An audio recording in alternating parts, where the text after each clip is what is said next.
thought, but ladies and gentlemen, let me tell you, the amount of fight that occurred with those lawyers, the time and the amount of lawyers that had to work on that, they lost money. Everyone's like, oh, well, that's a big money. No, they lost money. Katy Perry sneezes, and that much money's in her handkerchief. That's exactly right. No, that's right. Not quite sure how sneezing had anything to do with it, but that's okay. Well, just green in the hanky was the whole point. Okay, nice. That's why Cal's behind the glass and we're on this side. But he's still got a microphone. I know. We're gonna cut that mic off. Okay, and then we're gonna talk about Showtime lawsuit with Whitney Houston's family. Bobby Brown sued Showtime. Say that 3 times. There's a whole bunch of things. Meatloaf. We got to talk about not the meatloaf you eat, but Meatloaf the singer is actually sued for I Would Do Anything for Love. One of my favorite songs of all time. And it's just, there's a copyright lawsuit, and it settles. And we're going to discuss that. We also got, then we're going to jump into the sports realm. You know, we've got a lot of issues about sports franchises, lawsuits against basketball teams. The Raiders take a big win against the city of Oakland. We're going to talk about all that. Well, thanks for joining us. Again, I'm your host, Frederick Penny. Come on back. We're going to get into case or no case. If you'd rather listen to streaming, wait for a minute. We'll be streaming as soon as we can on Radio Law Talk and RadioLawTalk.com. Thanks for listening.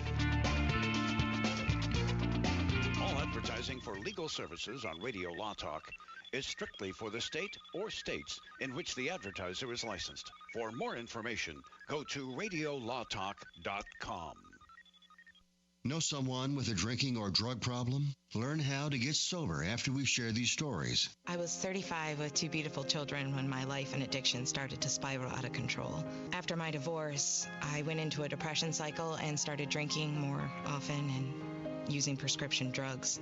After my second DWI and arrest, my ex-husband threatened to take our children away from me. I was 17 when I became addicted to heroin and meth. I thought I could quit on my own, but I couldn't. It hit me when I was arrested. Get sober now. Your private insurance may cover costs and we'll get you here. It's simple. Just call Elite Rehab Placement right now. Please, don't wait.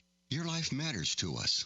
800-918-1376. 800-918-1376. 800-918-1376. That's 800-918-1376. Not all law firms have extensive experience in all areas of the law. It's wise to look for firms that have knowledge and understanding in your particular area of concern. So go to prolawfirms.com. They have listings of attorneys in key areas of practice, such as family law, estate planning, personal injury, bankruptcy, and so forth. When you're looking for a lawyer that has extensive experience in your particular area of need, go to prolawfirms.com. That's prolawfirms.com. ProLawFirms.com is not a law firm and does not endorse or recommend any specific law firm. If you're one of those independent people who wants your own business and you love food service, we just might have a great opportunity for you. Iceberg Drive-Ins. Iceberg is famous for its thick shakes and delicious food. We lend you our supply chain and expertise, and you can potentially have a thriving, successful, fun business that your customers will love. Iceberg Drive-Ins has some prime areas available right now, so if you're interested, get in touch with us right away. Go to icebergdrivein.com and click on the Contact Us button. Iceberg Drive-In, ready to grow with you. All right, guys, we need to have you read some lines for our disclaimer promo, but first, can anybody tell me what a disclaimer is? Right then. Well, Denise, you go ahead. Non uti concilius me oriere proquestis purpurium juris consult. Latin, that's a nice touch. Thank you, Denise. Next time we'll try it in English if that's okay. Fred, how about you? Cal, I don't want to read all this. Can't we just tell the people that we're discussing general legal issues and they should hire their own attorney instead of relying on what we have to say here? Well, we could, I guess. Chris? I'm not going to be there anyway. Why have me do it? Let's have Todd do it. Me? Read disclaimers? Why, I couldn't. The information you hear on Radio Law Talk is general. The preceding promo was for entertainment purposes only. And if you want true legal advice, contact your own lawyer. Just a tip from your friends at Radio Law Talk. Be sure to read our disclaimers on RadioLawTalk.com as well. Today we decided to walk to school. At the corner, we waited to cross the street. The stoplight counted down. 15, 14, 41, 31, I mean 13. We took a left on Carroll Garden Street. Garden Street? Loud music was coming from a car. Danny's a smart kid, but he gets so distracted. There were so many other sounds, I didn't know what to focus on. Danny, earth to Danny. Suddenly he realized he forgot his homework again. I left my homework on the table.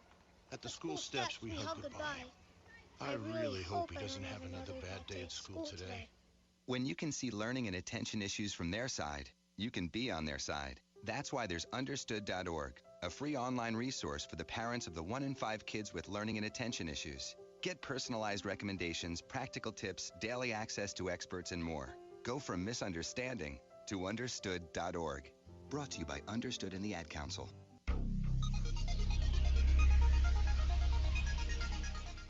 Radio Law Talk.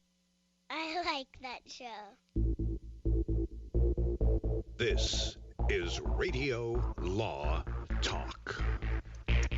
Well, we're about ready to start the most important part of Radio Law Talk, and that's Case or No Case. Cal, go ahead if you can, roll that tape. Now it's time to play Case or No Case.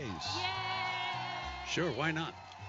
Nothing else to do, right? I'm going to start off the story, the Case or No Case today with a story about Cindy Sparkler Danielson. Say that 5 times fast. Cindy Sparkler Danielson. She had a problem because of an ugly incident in the late 1960s in which her fingers were burned. 2 of them became inflexible because of scar tissue, ending her career as a rock and roll musician. Of course, she was only 7 at the time, so she didn't have a career, but the dream dies hard. Like those people, Mr. Penny, my kid's NFL career was about ready to take off. How old is he now? 9. He was in an auto accident, and now he will not be an NFL player. Oh, okay, let's sue for that one. So Sparkler became a concert buff. She just loved rock and roll music. So one time she went to an appearance of the band Blue Cheer at the Winterland Arena in San Francisco in the 1970s. And in her thinking, the music was so good. And then later on, while playing around online, she saw that someone on a classic concert site, she saw that someone had sneaked a recorder into that show and made a bootleg recording of the actual concert. And, oh, by the way, the tape was now for sale. So Sparkler bought the tape. And she listened. And she said, this is just a bunch of music in the background of people cheering and talking amongst themselves. I want my money back. All $179 of it. Cindy did well in the dot-com boom. A disappointed Miss Danielson sought counsel because the seller refused on the grounds it was a live recording, and he made no guarantee of quality. Cindy said, I can't even tell if this is the real band or the real show. And so I ask you, case or no case, when someone provides a concert recording, do they have any obligation? I'm going to start with Mr. Penny. It's Fred's turn to start. But I want to clarify some stuff. Well, let's go through because sure. I mean I'm not the smartest guy in the world, but this I'm so confused. Well, as it turns out, neither am I. Yeah, I know. So Cindy Sparkler Donaldson. Right. Danielson. So at age 7, she wanted to become she wanted to play music. Right, okay, I got that. So she goes to a concert in the 1970s. Right, so she was young. She was a 60s child. She hurt her hand. Okay. But later on, when she was an adult, somebody she saw had bootlegged this Blue Cheer concert. Stop, the one from the 1970s. Correct, but this was so this was an old tape, but a modern attempt to buy it online for $179. And she bought it for $179. And she said, I can't even hear the band. I'm not even sure it's even them. So she was bummed and upset. So I ask you, Mr. Penny, case or no case? Well, absolutely it's a case because it's so stupid and realistic. I mean, that's the dumbest thing in the world I've ever heard. So absolutely it's a case. Okay. And she's got too much money to deal with in her life. So the $179 she sued. I believe that actually is a case, and she sued. But I don't think that there's, I guess a lot of it depends upon on the internet when she bought it online, did it have any guarantees or warranties of the quality or what it's supposed to sound like? Because the 1970s, I did live through that era, and I'll guarantee you, I have some tapes from the I might still have them around. Good luck and listen to anything. It was reel to reel back then, wasn't it? Well, this was a cassette. I don't know how. It must have been late 70s, but I bet you it didn't sound very good For sure. Or maybe it was my band that was in. Didn't sound very good. Well, either way. Maybe it was both. So case, yes, and she does not prevail. All right. Going to the dealer's left, Mr. Cunin, what say you, case or no case? Now, Fred, what did you play in that band? Were you like the lead saxophone player? No, I was a pianist. I've been playing the piano since I was 6 years old. You know that? We need to get. I've been playing the guitar since I was 15 and piano since I was 8. We should take this show on the road. Denise, can you sing? I can sing. All right, great. Cal? I've unfortunately played both keyboards and guitar. My instruments are taken, but I can fake the bass. Yeah, he plays the spoons. That's what he plays. I like it. All right. I've stalled long enough. Look, this case here reminds me of, let's just change things a little bit. If somebody purchased back when it was illegal a bag of marijuana that turned out not to be a marijuana, would they have a case because they purchased something that was illegal? And if I'm not mistaken, the reason they call them bootleg copies is because there's a copyright issue and they didn't have the authorization to record the dang thing to begin with. So I think that this probably happened, but no case can be filed over this. And if she does file it, she's almost admitting some sort of liability on her part for knowingly trying to purchase an unauthorized recording of something. So I'm going to say it's a true occurrence, but no case materialized out of this. Nothing was filed. Okay. Very well. Ms. I still don't know what the significance is of the injury to the case. I'm trying to figure that out. Well, that's what caused her to be a concert goer. Instead of being a player, she decided she was a music fan, so she liked to listen because she couldn't play. All right. Okay.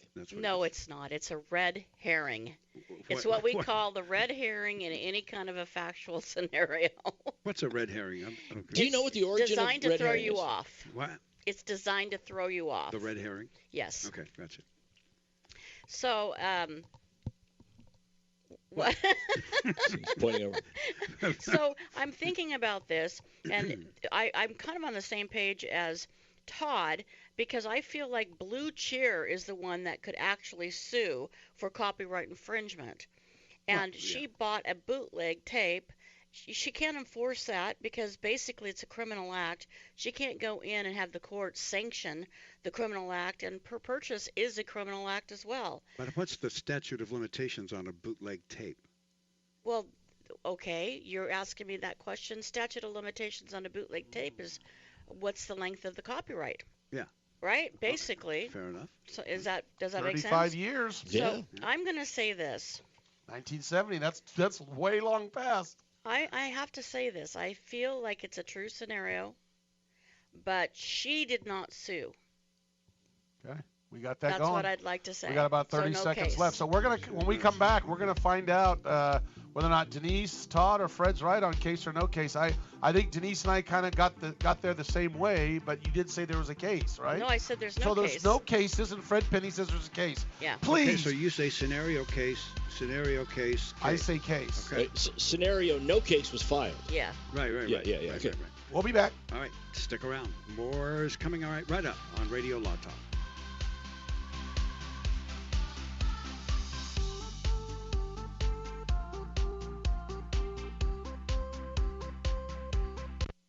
All advertising for legal services on Radio Law Talk is strictly for the state or states in which the advertiser is licensed. For more information, go to radiolawtalk.com.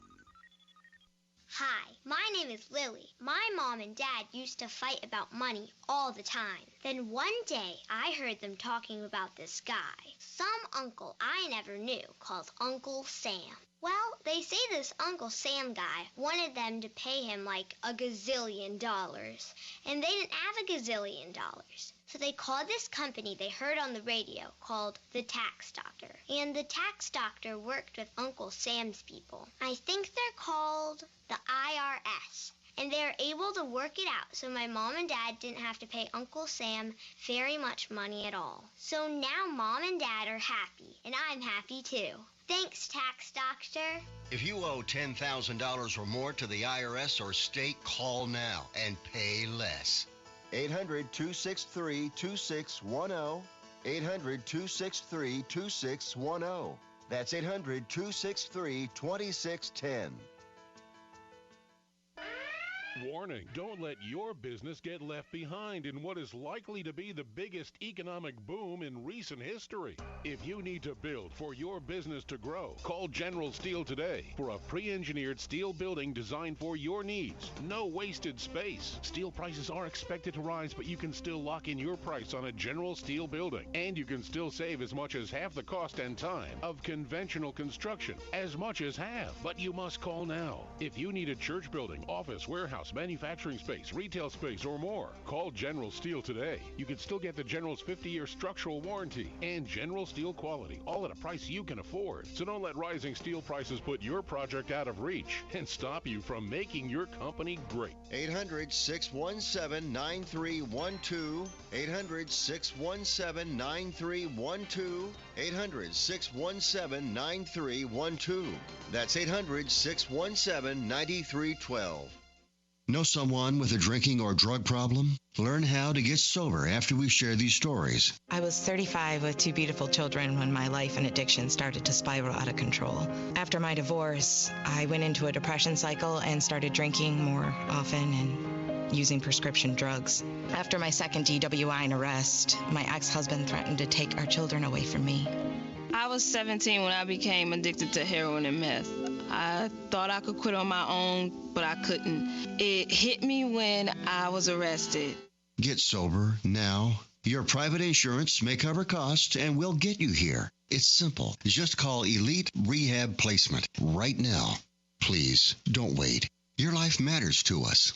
800-918-1376. 800-918-1376. 800-918-1376. That's 800-918-1376.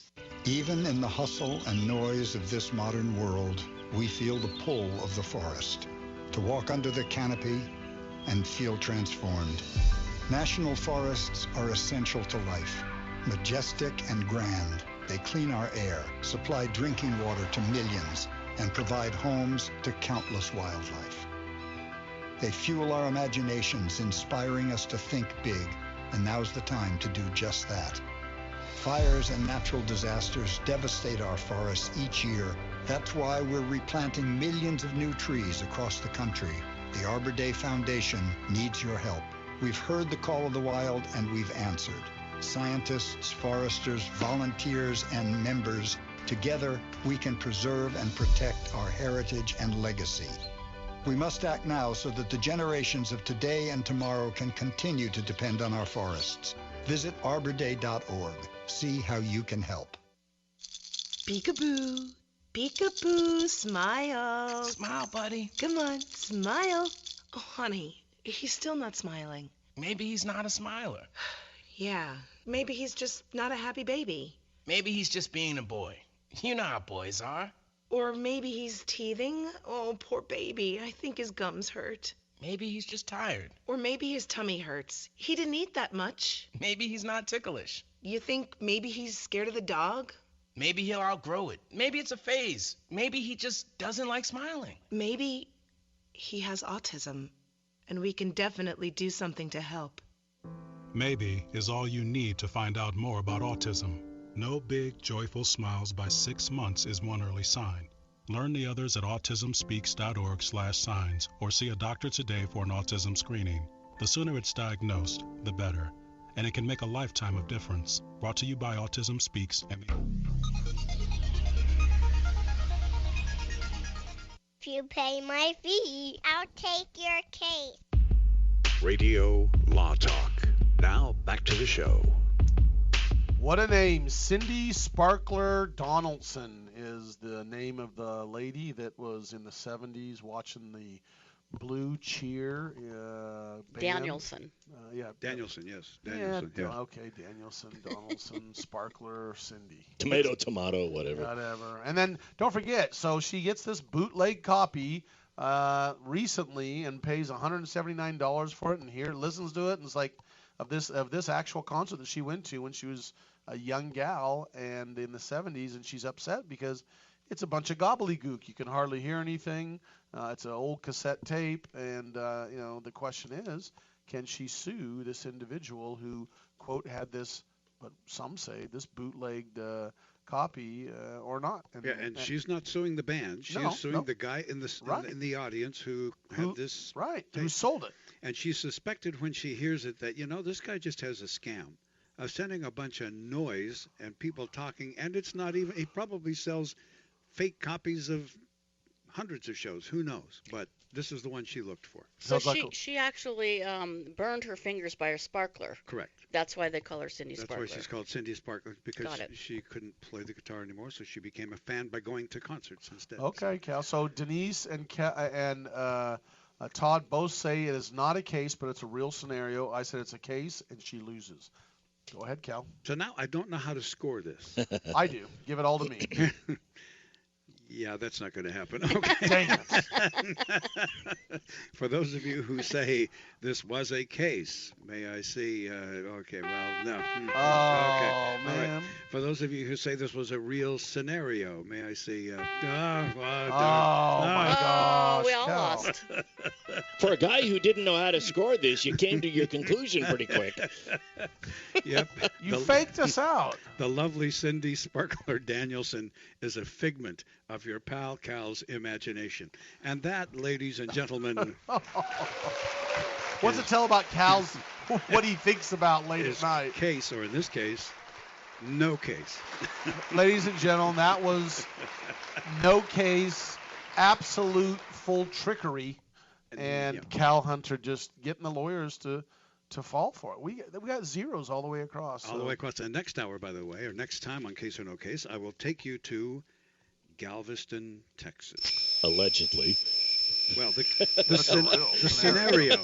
scenario will take you to Galveston, Texas. All right, that's Case or No Case. Thanks, Cal. Yep. So, look, the latest news, we try to stay up on the latest news, and usually, this is a weekend show, and it's pretty rare that big things happen over the weekend. But Epstein just, was found dead in his jail cell. So let's back up those of you who have been, again, I always say living under a rock, who Epstein is. Latest I saw, he's worth about $1 billion. And he made his money by on Wall Street, right? As one of those financiers and I don't know, hedge fund guys. So he claims. I mean, his most recent claim, somebody had heard, was they couldn't find any of his documentation, and his claim was, well, it was lost when the towers went down in 9/11. Because apparently there was no digital copy anywhere, but. So there were the basic allegations. He was arrested in New York at one of his apparently $72 million. Is it a $72 million New York mansion? Mm-hmm. And he was arrested, and he's apparently being prosecuted for sex trafficking, among other things, with young girls. Now, here's the interesting thing that to be noted: there was a former case quite some time ago against him, a civil case that he settled out of court. No, a criminal. No, criminal case that they settled out of court for kind of the same thing. Mm-hmm. And now he's in prison, being held in jail, and the issue is he tried to get bail, and they said no because he's a flight risk because he has 2 or 3 jets. So some interesting facts about. Let's go behind the scenes about these jets. It's a Boeing 727 is kind of the more famous jet that he has, and it's called Lolita Express. Again, Lolita Express is what his jet is called, and it's a customized 727. Those of you who don't know what that is, that's a pretty big Boeing jet. I mean, for a private jet. It's not one of the bigger ones that you get onto and fly around in like Southwest or Delta or United. But it's pretty big for a private jet. Wasn't the JFK Air Force One a 727? For some reason, might have been. Yeah. Oh, I thought there were 737s. It might have been, yeah. But most of them are 737 or above. So anyway, that's where some underage girls were alleged to have been taken to his homes in Florida, and this resort, Denise, that we were just looking at is a massive resort. I mean, it's like a private island. Mm-hmm. And then you notice something different about that island that isn't normal, which is his house or his. Well, his bedroom is off to the right side of the main house. It doesn't even attach to the main house. Separate. So it's a separate bedroom, and it's kind of just, I don't know, it doesn't feel right. So the other thing that was interesting about this is now it's going to be, the who's who are going to be brought in. And first of all, we knew that the pilots were going to be subpoenaed to testify, or at least put under oath to figure out what they knew or what they saw. And let's back up to this plane. Who has been on this plane with him? Now again, we're going to mention this. This does not mean these people have done anything wrong.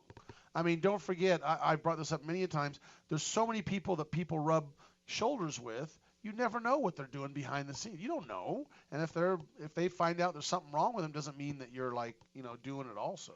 So you have to understand that. But it's very interesting. This guy was so well known that Prince Andrew's been on this jet. Harvard professor Alan Dershowitz has been on it. And how do you know that these people have been on it? They have flight logs. They have to keep flight logs on this. Some of the other people who have been on has been probably the one most notable is President Clinton. And in fact, President Clinton had said, nothing had occurred. And I'm going to jump on President Clinton's side on this one. He's not traveling by himself. He's traveling with Secret Service. The odds of something happening when President Clinton's on there is slim and none, in my opinion. And that goes for President Trump, because That's exactly right. was Security. he also was involved with Mr. Yes, Einstein. but he's never been, to my knowledge, on the plane. Yeah, I don't believe Trump. I mean, Trump had his own plane. Right. I don't think Clinton does. But yeah, you got Clinton, former Secretary of National Security Advisor Sandy Berger, the President of Colombia Andres Pastrana, Naomi Campbell, the model. Let's see, another Harvard alum, the President of Harvard, Larry Summers. Yep. And Kevin Spacey, Chris Tucker. Well, actually, Kevin Spacey was kind of a big event where they went for, it was Clinton, Kevin Spacey, Chris Tucker went to Africa on his plane to do a project to raise awareness about poverty and AIDS. And so, hey, why not go on that, President Clinton? That's a good thing to do. And one thing that we should point out also is it's common for folks that have jets Epstein might not have even been on the jet when it went. I mean, It could be one of those things where, let's say, Bill Clinton wants to go to Africa to do this outreach for poverty and AIDS, and says to Epstein, "Can we use your jet?" And Epstein says, "Sure, I'll foot the bill. It'll be some write-off for Epstein," and they take it and they go. And they use the jet, but if Epstein wasn't on it, there's no real association, and that's common for that to happen as well. But the core issue here is guilt by association. That's true. What did you know? When did you know it? What was going on that plane? Did you know what else was going on that plane? But those are would have been issues in a trial, wouldn't it? Right, but here's the thing you're missing on that, Cal. Yeah. Guess how many times that plane was flying? Oh, millions. I mean, it's just all over the place. But just because you get on a jet, now if you're on the jet with Epstein all the time, that's maybe when you ask the question. That's my point. But when you are not on the plane when he's not there, then that's moot, in my opinion. I would want to know on that count, Cal. I would want to know, when did it become common knowledge or rumored knowledge around that it wasn't Epstein's jet, the 727, but was more commonly referred to as the Lolita Express? Right. Because that's a big deal. If you are flying on a plane that has already garnered the reputation of being that, probably not the wisest move from a public relations standpoint to take that jet. But I don't know when that name started being promulgated. I don't. So. Well, here's the most interesting thing about. You make sure you get your facts straight. Don't forget they have the logs. And, it's rare that they cheat those up. So the President Clinton responded, "I've only been on 4 trips in his airplane." Sure enough, the logs show 12 trips that President Clinton was on that plane. Big deal, right? But just, make sure you don't. If you don't know the number, don't say a number. Yeah. So anyway, that's, I doubt any of these people had anything to do with it. But anyway, it's no longer. This trial is gone. Well, the criminal side of it, civil side's going to rank up now. And we'll talk about that later. Well, we'll be back. We're going to talk about Philadelphia Phillies are suing to keep their mascot from becoming a free agent. We'll be right back. What? Yeah. No Philly fanatic? We'll talk about that and more coming up next right here on Radio Law Talk. And we thank you for listening.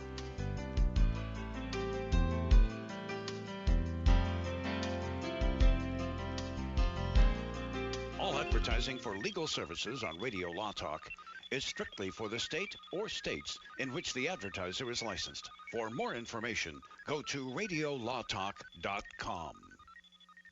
If you're one of those independent people who want your own business and you love food service, we just might have a great opportunity for you. Iceberg Drive-Ins. Iceberg is famous for its thick shakes and delicious food. We lend you our supply chain and expertise, and you can potentially have a thriving, successful, fun business that your customers will love. Iceberg Drive-Ins has some prime areas available right now, so if you're interested, get in touch with us right away. Go to icebergdrivein.com and click on the Contact Us button. Iceberg Drive-In, ready to grow with you. Jason Rosbach here with Fred Penny, managing attorney from Penny & Associates Injury Lawyers. Now, Fred, what type of cases are you dealing with now, and what sets you apart? Jason, we help people with all types of personal injury cases. We're former insurance company trial lawyers. We understand the other side, which gives us a distinct advantage over our competition. Remember, we don't get paid unless we win. That's Penny & Associates Injury Lawyers with locations throughout California. For a free consultation, go to pennylawyers.com or give them a call, 1-800-616-4LAW. That's PENNEY lawyers.com.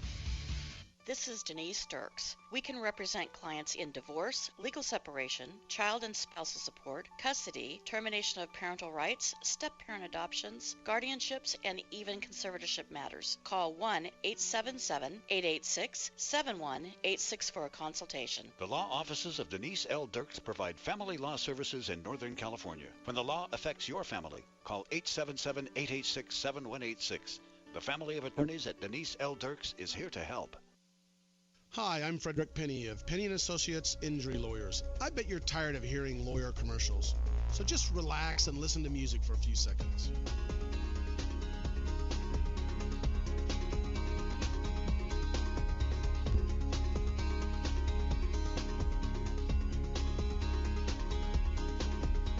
When you or a family member has been injured, call 800-616-4LAW or see us at pennyandassociates.com. See, that wasn't so bad. The cost of getting rid of garbage is high, and recycling products is lucrative. If you're a business or know of a business that needs an individual compactor or baler, call Northwest Compacting at 888-201-0911. If you already have an industrial compactor, baler, or shredder and need service, don't forget to call Northwest Compacting at 888-201-0911. Northwest Compacting, your full-service industrial compacting and baling company. Read more about them at northwestcompacting.com. Many women have so many clothes in the closet, but then we go to get dressed and find we have nothing to wear. We've all been there. We all want to be comfortable and fashionable at the same time, and it's difficult to find clothing that makes that task effortless. But at Letty & Company, you can find trendy, comfortable clothing that is affordable, things you'll want to wear every day. Shop with a purpose, online with free shipping. Just go to LETTYandcompany.com. LettyandCompany.com. When you were a little kid and you thought about what you wanted to be, teaching was at the top of your list. But things changed. And as you got older, teaching didn't seem like the best option anymore. So you're thinking you'll be something else. But what would your 12-year-old self say? Now you want to be a doctor. You don't think teachers save lives? 25 at a time. An actress? Try playing a different role every time the bell rings. How about a scientist? Ever heard of physics? Chemistry? Who do you think teaches that? Teachers today are breaking down obstacles, finding innovative ways to instill old lessons, and taking learning far beyond the four walls of the classroom. It's time to recognize that great things are happening in teaching and put it back on your list. Don't try to convince yourself otherwise. You had it right the first time. Find out how you can make more at teach.org. Make more. Teach. Brought to you by Teach and the Ad Council.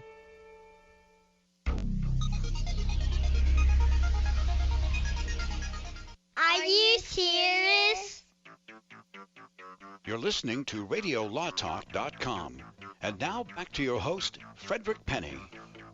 We're going to talk about the Philadelphia Phillies mascot in a second here, but following up on Epstein, that just, we talk after the break, during the break, and it's just some interesting things that Todd and Denise both brought up that I want to bring up about the Epstein case and about how this guy can hang himself in a jail when he's on suicide watch. Exactly. We talked about early on that I think it was a week ago They found him. There was a medical situation. They found marks on his neck, and he was on the ground in his cell. And it was opined that he had tried to commit suicide or something along those lines.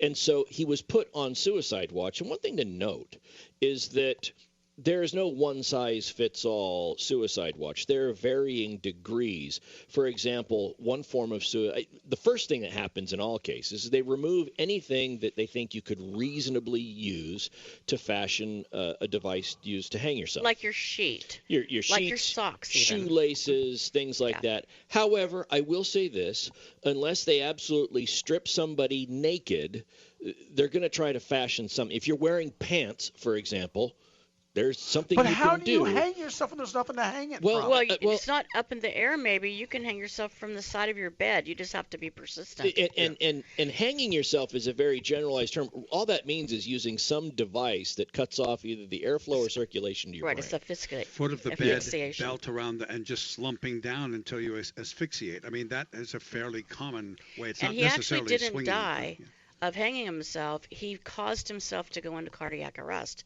So when he was removed from the jail cell, he was taken to the hospital under cardiac arrest. Which tells me this. If that's the case, it sounds like, again, I'm just trying to read the tea leaves here, but it sounds like he intended to hang himself. What he did was, using whatever he could use, it put him into a situation where the death was prolonged. It wasn't a hanging. Cardiac arrest was what ended up happening as a result of that. But going back to the varying forms, one is to go ahead and just take those things out. Another would be to do what's called periodic checks, where a guard, somebody comes by your jail cell once every 15 minutes. You are in that type of monitoring. Well, you can time those, and there's a lot of time in a 15-minute time span. Then it gets a little bit more invasive, where you have what's called one-to-one, where somebody is actually sitting there and you are no further than arm's length away from this person. And then the most invasive one for suicide watch would be to put somebody in a 4 points restraint. And obviously that wasn't the case here. There's also the eye in the sky. And I believe there was an eye in the sky in this case, a video camera on him. I would think that would probably be attendant to all of the forms, just for monitoring. But there's also the period of time between seeing something happening and getting there before the act can be completed. So he had those that he was under, and like I said, unless you took every piece of clothing off him, they're going to fashion something. So this is something I want to make a point of. He, by taking his own life, he virtually caused another harm to these victims, because it is pretty clear that the statute of limitations civilly, it's different than the criminal statute of limitations. Civil statute of limitations is probably run, and these victims now probably do not have any monetary recourse to go after his estate, because it's very similar to California, that personal injury is caused, and this is from actual assault or battery. It's 1 year from the date of the incident, and then the other one could potentially be kidnapping, because he would have taken them on an airplane to a place that they, out of their jurisdiction, and that is the limit. There's no time limit to that, but there's 5 years. So 1 year, it might be 2. I'm not quite sure from the time that they found out, but I don't want. Oh, in California. Yeah, in California. And a lot of states it's 2, 3 sometimes, but also, anyway. Also, Fred, many times in California, I thought for a sexual assault of a minor, it's from the date of reporting, not from the date of the crime. Isn't that true? Well, we don't know. I mean, I don't practice in New York, so I can't say that. I mean, in California, isn't that the case? I don't know. In California, it is a certain amount of time after the individual becomes an adult, which gives them the opportunity to make the report as an adult. I believe it's 10 years. So if something happened when somebody was a minor, they have till they're 28. Yeah, that's the criminal statute. For the criminal statute. Right. Well, one other thing I want to point out here, you remember the Aaron Hernandez case that we did? Absolutely. The tight end, and after all the sentencing and before he went back to do the trial, he was found dead in his cell. Now, after that happened, a lot of people had the same concerns that you shared, Denise, about justice for the victims, and that was denied. But then the conspiracy theorists came out. Even his fiance, to whom he left a lot of money for his child and stuff, came out and said he wasn't talking about killing himself. Where is this coming from? Just trying to imply that some sort of nefarious activity took place to shut him up or to do whatever. And my point on it is this. if that cloud can apply in the Aaron Hernandez case, given the number of people that we know were on the logs and all that, that same cloud of suspicion, if it hasn't already, is going to start rolling in on this case, where people start looking at, well, wait a minute, yeah, Suicide Watch is invasive, so how is it that somebody could do that? Is there something else going on? And anybody who's ever seen a plot of any television show or movie is going to think this could be something going on. So we're going to see that stuff coming in too. Yeah. Maybe he didn't do this and somebody else thrust it upon him to save their name. And well, not just that, he's got a lot of money, and who knows what happens if he did want to commit suicide. You want to look the other way, if you know what I mean. Isn't it really just a case of a powerful guy saying to all of his victims and everybody else, I'm going to be in control at the end of my life. You know what? I am the guy in charge. You guys can try to take away my freedom. To heck with all of you. I'm not going to face you. I'm going to die. I felt like it was the ultimate narcissistic move, to be candid with you. I can't argue that. Yeah. Denise and I were talking about this just before the show got started. It's interesting. If the scenario was different, so here we are. What is today? The 11th or the 10th of August? Jeffrey Epstein is dead by his own hand, so it appears. And people are talking about it being a narcissistic act and all of that. If the scenario was different, and let's say when they went to take him into custody 2 weeks ago, he resisted and there was a firefight and a sniper took him out, people by and large would be, well, good for that. Look at the money you saved in a trial, and he got what his. The difference between those two scenarios is the volition of Epstein. This is something he did on his own, versus in that scenario, it would be him trying to get away and somebody else took him out. I think that people just have a problem, rightly so, with the fact that he tried to exercise one last bit of control. Well, all I got to say, it's a conspiracy issue. I'm going to say this, I'm going to think this. How in the world is he allowed to commit suicide knowing, one, he already did it before. He already tried. And second, he's being watched. And I've seen those. They've got cameras on. And how do you do that without someone looking the other way? And again, I'm not saying this happened, but a guy with $1 billion, I wonder if he could be and he has cardiac arrest. Look, let's do a toxicology report and see what was in his system. Maybe something was slipped to him. Well, is watched. So you're trying to raise that conspiracy theory. I am. I'm raising all kinds of conspiracy. I'd be not legal. I would be wanting to see the bank accounts of everybody responsible for monitoring him. But here's another point.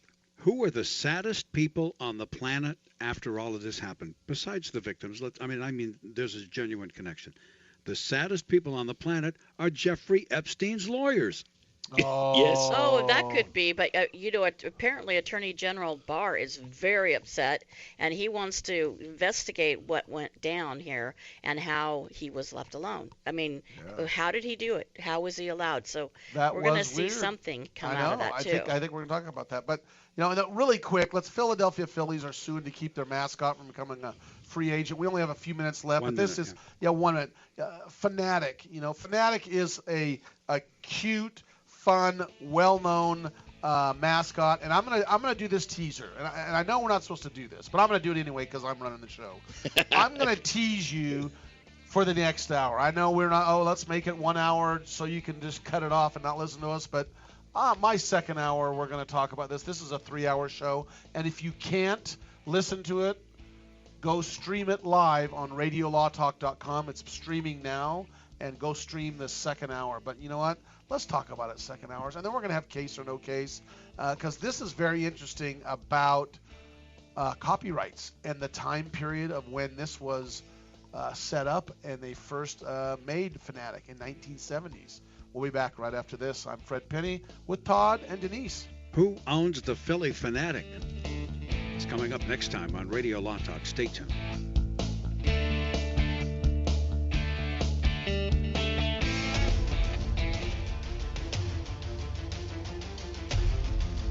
You have been listening to RadioLawTalk.com, a copyrighted presentation of Radio Law Talk Incorporated.